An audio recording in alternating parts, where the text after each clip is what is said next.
Hello everyone, and welcome back to Real Time, where we talk about the movies we like. And the ones we don't. I'm Tyler. And I'm Molly. And like we said last time, this time we're going to be talking about Ernest Saves Christmas, the Christmas Ernest movie, as it says so on the tin. Yep. As if you've listened to our Ernest Scares Stupid movie, you'll know my feelings about Ernest, which are all very positive. Yeah, I've only seen this and that Ernest movie, but he's just a chill dude. He's kind of silly. Well, more than kind of silly. He's really silly.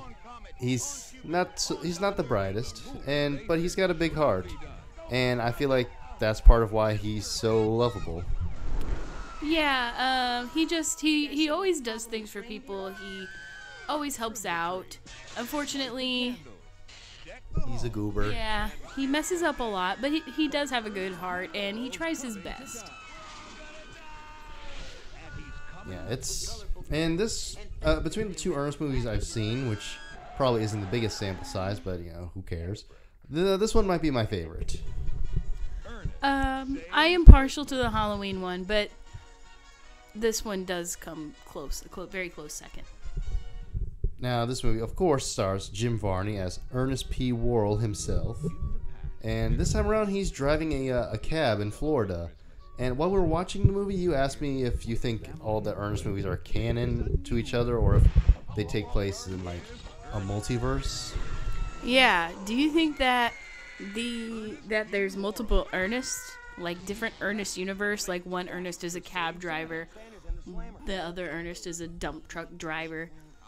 There's one who's a camp director. Or is it all happening in one world and he just travels around a lot? And, same with, Bobby and, what's the other brother's name? The chunky one. No idea. I can't think of it right now, but they're also around whenever Ernest is, so maybe they move around too. So, and they always have the same names, so it's interesting to think about. Homie, I couldn't tell you because again, I've only seen these ones, but okay. Apparently, there's a proper order for the Ernest movies, so I guess they are all canon to each other. First, going by canon, whatever. First one chronologically is Ernest Goes to School, which was released 6th. Interesting. Then Ernest Saves Christmas, which was the second Ernest movie and second in the timeline, apparently. Yeah, okay, that makes sense. Then Ernest Goes to Camp, which was released first, but should be the third. All right. Then Slam Dunk Ernest, which was the How many of these movies are there? There's at least 7. There's a lot. There's a few I haven't seen, there's probably more I haven't seen than the ones I have seen. Then Ernest Goes to Africa, which the only thing I've seen is a still where he's in blackface. Yeah, so I need to know the context behind this. Just let me know, please. What's going on here? Yeah, a bit concerning, yeah. Which this one was the 8th. I guess there's at least 8 of these things now. Oh wow, okay. Then Ernest in the Army, which was the 9 Ernest movies. There's a lot that I've never seen. Then Ernest Goes to Jail, which was the 3rd. Mm-hmm. I like that one. That was a good one. Then Ernest Rides Again, which is the 5th. I may have seen that one. I don't know. And then Ernest Scares Stupid, which is apparently the end of the timeline, which was the 4th, but should be the 9th. All right. Okay, now that we're done with all that, I mean, we'll probably get to the other Ernest movies eventually. Probably Ernest Goes to Camp for a summer video, and Ernest Goes to Jail. I have Ernest Goes to Camp and Ernest Goes to Jail. The others I don't own, so we'll get to them when we get to them. Just putting that out there. Anyways, back to Ernest Saves Christmas. Douglas Seal plays a man who claims to be Santa, and he is Santa. He has come to Florida in order to find the guy to pass the Santa mantle on to, which is It was Chuck, wasn't it? I thought his name was Joe Carruthers. Yeah, Joe.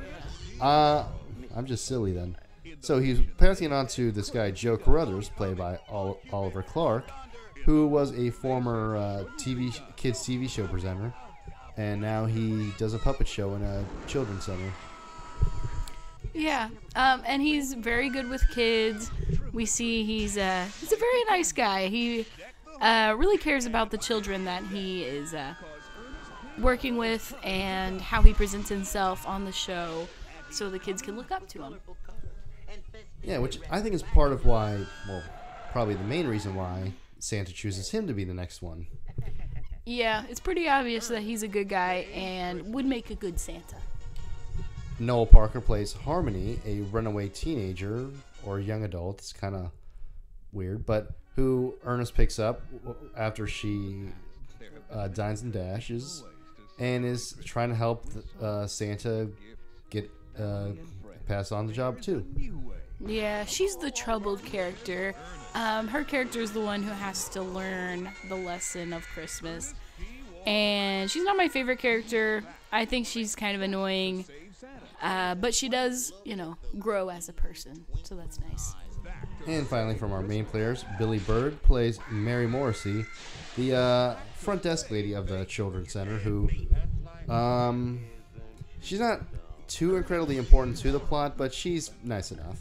Yeah, she's just, she works with Joe, and, they work with kids, so, I think you have to be pretty nice to work with kids and enjoy it. So, Ernest picks up Santa from the airport because he needs a cab, and he gives him a ride to where he was going. And since Santa accidentally forgot all his money, Ernest decides to let him off for free. Why not? Yeah, like I said, Ernest is a nice guy. Ernest is a nice guy like that. Yeah, he's easy to choose the nice option. And because of this, Ernest gets fired from the cab company he was working for, and just decides he's going to go back to give Santa his sack back because he accidentally left that in the cab. Yeah, this Santa is getting forgetful, and you can tell. I think as it's described or explained, his magic is wearing off. He's becoming a little bit more forgetful. He's forgetting the kids' names, and he does forget his magical sack in Ernest's cab. Which he's always referring to it as his sack, which, look, this is a me thing, just entirely. But I'm thinking of something else. Yeah, it's pretty funny, especially when he's like talking to Joe and Joe's agent, and all of a sudden he goes, "My sack!" and has to run away, and they're just like, "What?" I don't think that was done intentionally. I think it was just like done. It was like, oh, Santa has a sack. He's gonna call it a sack. It's just, it's this is 100% a me thing. I will take full responsibility for that. That's just me. That's just me having a dirty mind. I thought it was funny too, so maybe I'm immature too. Yeah. So Ernest is just helping Santa. He's just helping Santa. At one point, he pretends to be a lawyer to get him out of jail because Joe's lawyer thinks he's crazy and thinks that this guy thinks is just some crazy old guy who thinks he's Santa, so he gets him sent to jail. And where Santa, he wins over the population of lockup. Yeah, he organizes some Christmas caroling among the jailbirds, and it's really good. And they all completely believe that this guy is Santa. I mean, he is Santa. So. He is Santa. Yeah, and they defend him. They're like, "Yo, this guy's Santa. Do not say he's not." He is Santa. Yeah. And it's nice. And of course, yeah, Ernest is really good at disguises and different characters, so he easily gets Santa out of jail with his disguise. And the rest of the movie is just Santa trying to convince Joe so that he's the best person to take over the job. but Joe is also in the middle of possibly becoming a movie star. Yeah, we see him working with kids on like a screen test, or I don't really know what it's called, for a movie. But Joe, of course, he doesn't like saying bad words in front of the kids. So he does have mixed feelings about accepting this job. Which, before, I thought his agent was a real slimy guy, but he's pretty chill compared to the director of this movie. Like, geez, this guy is just a jerk. At one point, I saw the Joe's agent be like, "Well, okay, I don't much like this guy." No, if that guy's too much for the agent, you know he's bad. He's just every stereotypical Hollywood big shot rolled into one, and he's just completely unlikable. But props to the actors for doing a good job at it, though.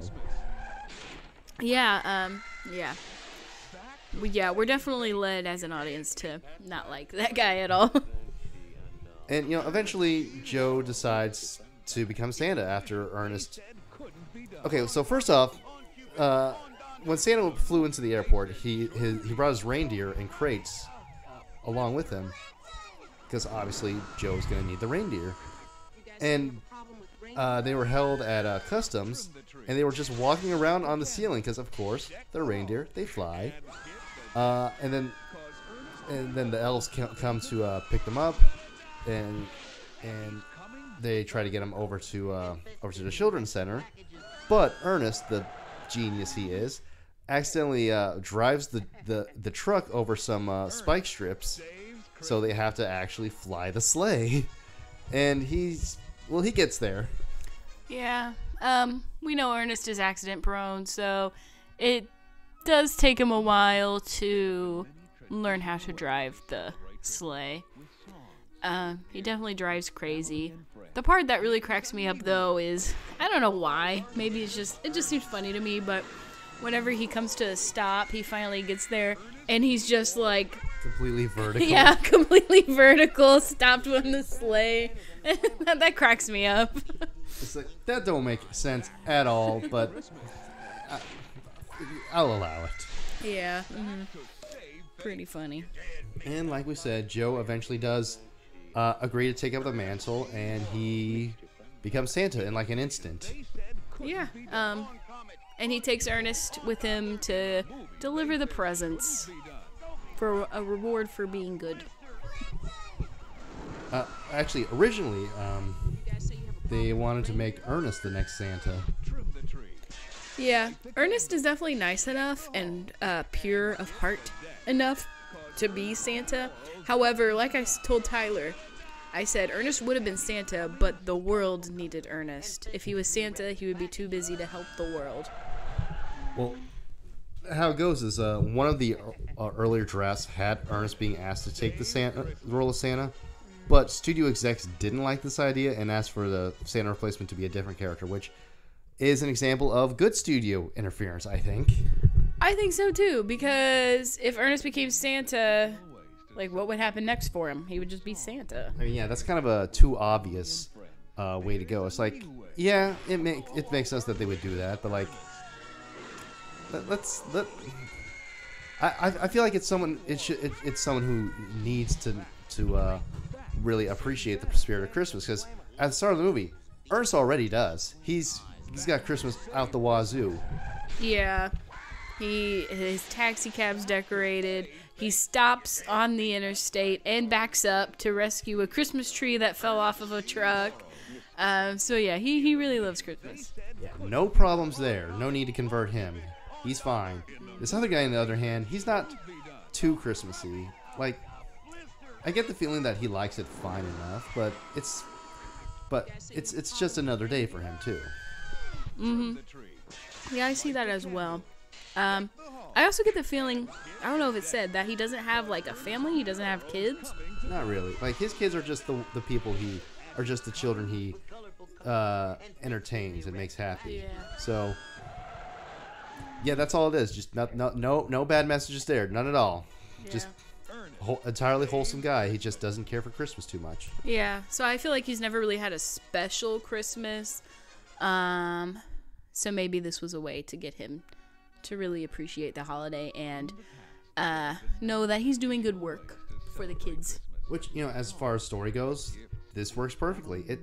This movie's entirely cheesy. It's complete holiday schlock. It's absolutely ridiculous. It is an absolute field of cornball energy, but it works. I love it. I mean, judge me if you want, but I love it. Like, this will never be my favorite Christmas movie. But it's not one that I can see myself ever missing when it comes to, every year. Yeah. Like how I watch Ernest Scared Stupid every Halloween, I have to watch Ernest Saves Christmas every Christmas. Because, just with Christmas movies, there's just an amount of cheesiness and schlock that you just have to accept. Not every Christmas movie does have this, mind you. Like, your Die Hards or your It's a Wonderful Life or Gremlins. Okay, Gremlins has a bit of that too, but those first two, not really so much in there. It's played straight, and while yes, they do get sentimental at times, it's not overly so. You're not rolling your eyes at any of it. With movies like Ernest Scared Stupid, you just gotta let it happen, dude. Just let it happen. It's that time of the year. Let it snow. I mean, whenever you're watching Ernest movies, you should know what to expect. Oh, watch out. Our cat's about to unplug the microphone. Fatty, don't do it. Fatty, don't do it. Oh. All right. We saved it. Like Ernest saved Christmas. Yay. Okay, so who besides Ernest, because I know he's going to be your favorite. Who is your favorite character in this movie? I kind of liked Joe. Like, I like Santa, but I also liked Joe because you could tell he is an honest, good guy, and he does do everything. He doesn't do it for the money. He does it for the kids, and you could tell he doesn't care about the money because he turns down the job for a movie. He just wants to make children happy, and I really appreciate that. Yeah, and like we said, with him learning to appreciate and understand Christmas, I like his story. I'm saying this about an Ernest movie. It's pretty well written. Yeah, and you can tell he's a nice guy also because whenever Santa does get to the Children's Museum, I think that's where he works, everyone thinks Santa's crazy because he's saying he's Santa. And Joe's the only guy to be, like, wanting to sit down and help him out instead of just having, like, a policeman come and do the job. Yeah, besides Ernest and Harmony, he's really the only one who is actually worried about him. Yeah, he asks his agent, because I think he lets his agent take control of the situation and help the guy out, but the agent just, gets him arrested. But and then he asked the agent later, he's like, oh, what about that old guy? Did he, find what he was looking for? And the agent's like, yeah, well, whatever, man, don't worry about him. Yeah, he's a legit nice guy. He just isn't a Christmas guy, which if you don't like Christmas, that doesn't make you a bad person at all. I mean, I have friends who don't really care for Christmas, and that's perfectly fine. It doesn't mean you're a bad person at all. It's just how it is sometimes. It really means different things for different people. Yeah, it does. I like Christmas. Yeah. I love Christmas. Yeah, me too. It's one of my favorite holidays. It's nice. We are a Christmas-loving household. Yes, we are. But I also really like Santa because this guy is what as a kid, this is what I would have expected from Santa. Just a loving, affectionate, and warm guy who really just wants to make kids happy. He's the perfect Santa, except for, of course, Richard Attenborough from Miracle on 34th Street and Edmund Gwenn from Miracle on 34th Street as well. Both versions of Miracle on 34th Street. Yeah, I really like his character of Santa. I feel like he captures the Santa, that whole Santa thing really well. Yeah, whenever you imagine Santa, he basically covers everything. Yeah, he's just the the exact warm and nice guy that you would expect Santa to be. And it's I think this is part of why I'm entirely open to this, because he's just so sincere in this role. It's wonderful. You love to see it. Yeah. Yeah. This role is played really well by the actor. I know you said his name, but I forgot. But he really plays Santa well. Everything about him, like his look is Santa and his voice is Santa. Like, you just feel like comfort in his presence, it seems. Yes, the actor Douglas Seal did incredible in this role, and if that name doesn't sound familiar, you will know his voice because he played the Sultan in Aladdin. Yep. Mm-hmm. So imagine that voice coming out of Santa. Sounds good to me. Well, that will do it for us. Unless you have anything more to say on Ernest Saves Christmas. Just watch it. Give it a chance. If you like Christmas movies, give it a chance. It's a good one. Yep, it is. So we will catch you next time. See you next time. Back to save face. You dead meat. That's life for you. Isn't she a doll? Ernest C. Worrell. Mr. Funtime. In the mission they